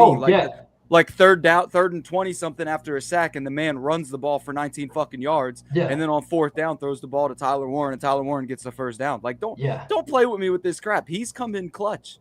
And then the corner route to Tyler Warren, ice the game. Yeah, you can't even, dude. That was a beautiful throw, beautiful catch, and in the film he looked open, but if you really look at, dude had 4 guys within 5 yards of him. Yeah, the word for it is clutch. That was a fucking dime of a throw, and like you can't. I don't care if he turns the ball over, and then comes out toward the end of the game and is bleeding. I mean, sure, it looked like lipstick, but. The dude, like, that was only on a couple of the screenshots people took, but if you really look at it, dude was bloody. Like, it was all in his back. He like bit his tongue or something. He was battling for 4 quarters. I love 4 quarters, man. And he came in clutch, and you can't even take that away from him. I feel like just as a fan base and like national media, everything, we did not talk enough about his performance to get the game to overtime. Like JT took over overtime, deserves all the accolades, MVP, everything. I'm with that. But that drive, but to go to overtime in the 4th, that was converting that 3rd down, that throw to Tyler Warren on the 4th, that like my heart was beating out of my fucking chest, and Daniel Jones is cold as ice, dude. He got sacked, and I was like, oh, we cooked, and then he rushes for 19 yards. I was like, all right, I'm done. I'm done counting them. And it's crazy. It's crazy because drives like that, like I'm an LSU guy. I love Joe Burrow, but like drives like that, if it was Joe Burrow, that's all over social media. Patrick Mahomes, that's all. But Daniel Jones is like, no, all they did, pick, though. He had a pick. All they did was say Jonathan Taylor. Yeah. Which deserves the credit, but come on. Not even just that. All they did was take a screenshot and make fun of him for his fucking lip bleeding. Like, like he wasn't just. You forgot what that man did on that drive to get us in field goal range, and not to mention we didn't even know what field goal range was because Badgley missed one from 53. So it was like, what the hell was field goal range at that point? Yeah. And we got down the field and then went for it on 4th down because Shane put his fucking nutsacks in a wheelbarrow, and it was just. Dude, we're gonna get this. You can't stop us. You can't stop. You can't stop. Yeah. You can't stop my quarterback. And by the way, that might have been Tyler Warren's best game. He had 99 yards on the day, but like just that drive and just the clutchness of it, like Tyler Warren. We say nothing but great things about Tyler Warren, rightfully so. But that was one of his best games, man. I think it was his game to solidify him as the top 5. Yeah, especially too after kind of a rougher game last week. Pittsburgh covered him really well. Or sorry, 2 weeks ago, Pittsburgh covered him really well. So to come out like he did against the Falcons and show like, no, I haven't hit a rookie wall. I'm still the best rookie of this class. I'm still the guy. Like that was huge for me. So great game from everybody there. Yep. Yeah, you can't sleep on Tyler Warren. I'm so glad we have So, that man. yeah, I definitely gave a lot of love to Daniel Jones. Everybody wants to talk about JT, but I'm like, as great as JT's game was, if Daniel Jones didn't have the rush for the 19 yards on 3rd and 21, if Daniel Jones didn't throw the pass in the bucket to Tyler Warren and make the clutch throw, like Matt said, everybody else wasn't talking about it, but I for damn sure did, and let people know, like, Daniel Jones, his confidence didn't waver. He was clutch. He battled all game long, and that's what you want out of your quarterback. So I was very happy with what he did, man. So I think I loved everything about it. We got the guy. Yeah, I mean, that's my thing, man. Like, the NFL is so fast to make fun of Daniel Jones. But, like, but it's like they're not watching the games, man. It's like people didn't wake up and actually watch that game. And I woke up at 5:30 in the morning on a Sunday after a night of drinking, and I was like, I woke up and I was watching that game, and it's like, sure, I'm a football, fan. Yeah, and I wake up and watch every international game. I'm not gonna lie. I wake up at 6 o'clock, I turn the TV on, and the game's on, and I'm just laying in bed. And it's just like, watch the game before you run your mouth. Yeah, and just start going off of numbers because you went and saw the box score watching. Yeah. Dude, that's so easily twisted. So easily. People love to want to hate on the Colts, and they want to see Daniel Jones fail. So I'm not surprised by it. He's balling, dude. He's balling. That's all that matters. Yep, absolutely.